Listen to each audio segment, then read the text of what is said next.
सभी साथियों को नमस्कार और उम्मीद है आप सभी अच्छे होंगे। और मेरे मित्र जिनका भी कल एग्जाम होगा वो अपने गंतव्य जगह पे पहुंच चुके होंगे और मेंटली रूप से खुद को प्रिपेयर भी कर रहे होंगे कि कल हमें एग्जाम देना है। मेरे तरफ से आप सबों को शुभकामनाएं हैं, अच्छे से एग्जाम दीजिए और बिना सर रिजल्ट की चिंता किए हुए अपने कर्म पे फोकस कीजिएगा, सब कुछ बेहतर होगा। लेकिन ऐसे में सवाल ये है कि कुछ गलती जो कॉमन छात्रों से हो जाती है हड़बड़ाहट में, वो चीजें आपको रिपीट नहीं करनी है और इसीलिए मैंने आपको एग्जाम सेंटर पे जाने से पहले ये वीडियो आप सबों के लिए लाना जरूरी समझा।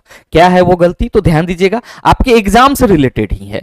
पहला चीज ये है कि ई बुलावा पत्र में दिए गए रिपोर्टिंग समय से पहले ही उम्मीदवार परीक्षा केंद्र में रिपोर्ट करें। यह बहुत ही जरूरी चीज है और बहुत सारे छात्र मिस करते हैं। अगर आप आज अपने सेंटर का पता कर लिए हैं कि हाँ हमारा कल यहां सेंटर है, तो मेरे मित्र आप कोशिश कीजिएगा कि अगर आपका शिफ्ट 1 में एग्जाम है तो जो रिपोर्टिंग टाइम है शिफ्ट 1 का 7:30 बजे, सर इससे आधा घंटा आप पहले पहुंच जाए, सेंटर पे 7 बजे तक आप पहुंच जाइएगा। अगर आपका शिफ्ट 2 में एग्जाम है और रिपोर्टिंग टाइम शिफ्ट 2 का 11 बजे है तो आप कोशिश करें कि 10:30 बजे सेंटर पर पहुंच जाए। और शिफ्ट 3 में अगर आपका एग्जाम है तो कोशिश कीजिए कि 2:30 बजे तक एनी हो एग्जाम सेंटर पे आप पहुंच जाएं।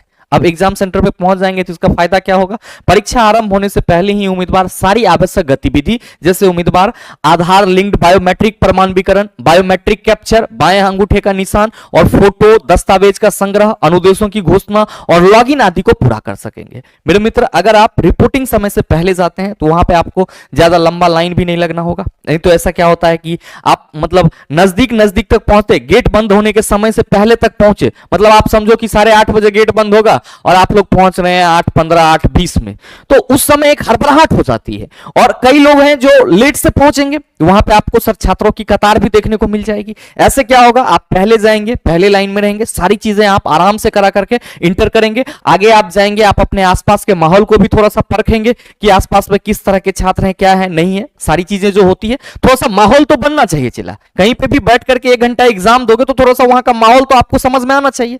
तो कोशिश कीजिएगा कि आप 7:30 से, अगर सब फर्स्ट शिफ्ट में एग्जाम है तो 7:30 से पहले पहुंचे।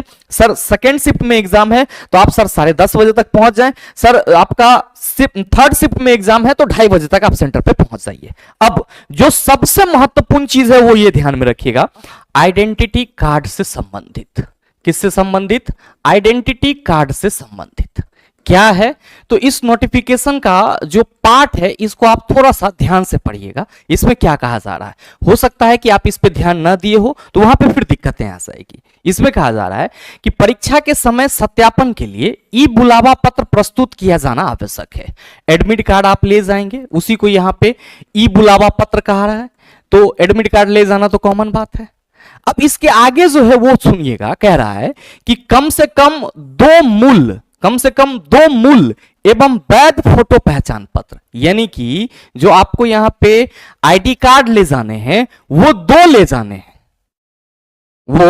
जाने हैं। अब ध्यान देंगे कि वो जो 2 आईडी कार्ड ले जाएंगे आप, कम से कम एटलीस्ट 2, वो आपका फोटोकॉपी ना हो, स्कैन ना हो और एक्सपायर्ड दस्तावेज ना हो।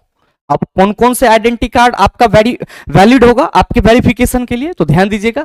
इसमें कहा जा रहा है वोटर कार्ड, आधार कार्ड, ई आधार की मुद्रित प्रतिलिपि, इसका मतलब यह हुआ कि जो हम लोग आधार कार्ड को डाउनलोड करते हैं, driving licence, pan card, e PAN card का प्रिंट आउट, पासपोर्ट आदि उम्मीदवार, ठीक है, पासपोर्ट। और यदि उम्मीदवार एक सरकारी कर्मचारी है तो नियोक्ता द्वारा जारी पहचान पत्र, मतलब अगर कोई उम्मीदवार सरकारी कर्मचारी है तो उसके आइडेंटिटी के लिए जो उसका सर आई कार्ड होगा वो ले जा सकते हैं।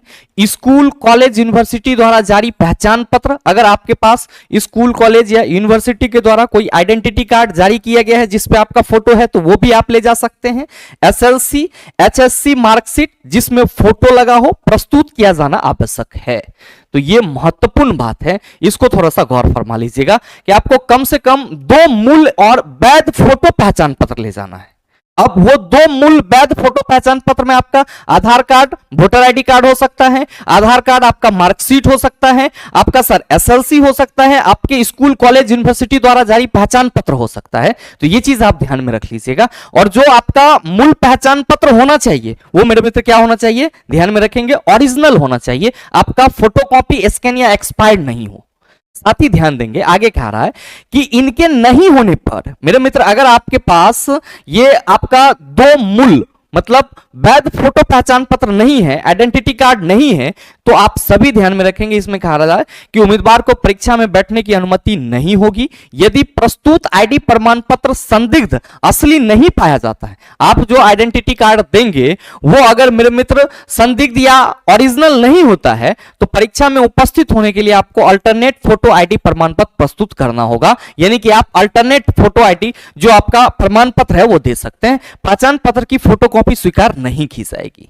तो इस पे आप सभी गौर फरमा लीजिएगा। सर इंग्लिश वर्जन और हिंदी वर्जन में यही है कि कम से कम आपको 2 मूल और वैध फोटो पहचान पत्र लेकर के जाना है, जो कि क्या होना चाहिए, ओरिजिनल होना चाहिए। यह बात ध्यान में रखिएगा। और सर इस दोनों में आपके पास इतने सारे ऑप्शन दिए गए, इसमें से कोई 2 आपके पास अवेलेबल है तो आप लेकर के जरूर जाइए। आपको वहां पे बहुत ज्यादा मतलब टाइम वेस्ट नहीं करना पड़ेगा इन सब चीजों के बातों में।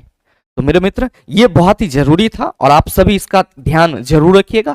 साथ ही मेरे मित्र ध्यान देंगे कि जो सबसे जरूरी चीज करनी है इन सभी के अलावे जब आप अपने सीट पे बैठ जाएंगे तो सबसे जो जरूरी चीज करनी है वो मेरे मित्र आपको घबराना नहीं है, ये याद रखिएगा। बस आपको घबराना नहीं है, ये चीज बस ध्यान में रखना है मेरे मित्र, और यही आपके सफलता का राज होगा। और हाँ, अगर आप में से कोई भी छात्र एग्जाम दे रहे हैं जिनका 25 को है, 26 को है, 27 को है, 28 को है, 29 को है, और एग्जाम देने के बाद आपको कुछ साइंस के ऐसे क्वेश्चन है जो मेमोरी रह जाता है, आपके पास याद है, तो मेरे मित्र आप हमारे साथ शेयर कर सकते हैं ताकि जो हम आपका क्वेश्चन है उसका डिस्कशन एनालिसिस आप सबों के साथ कर पाए।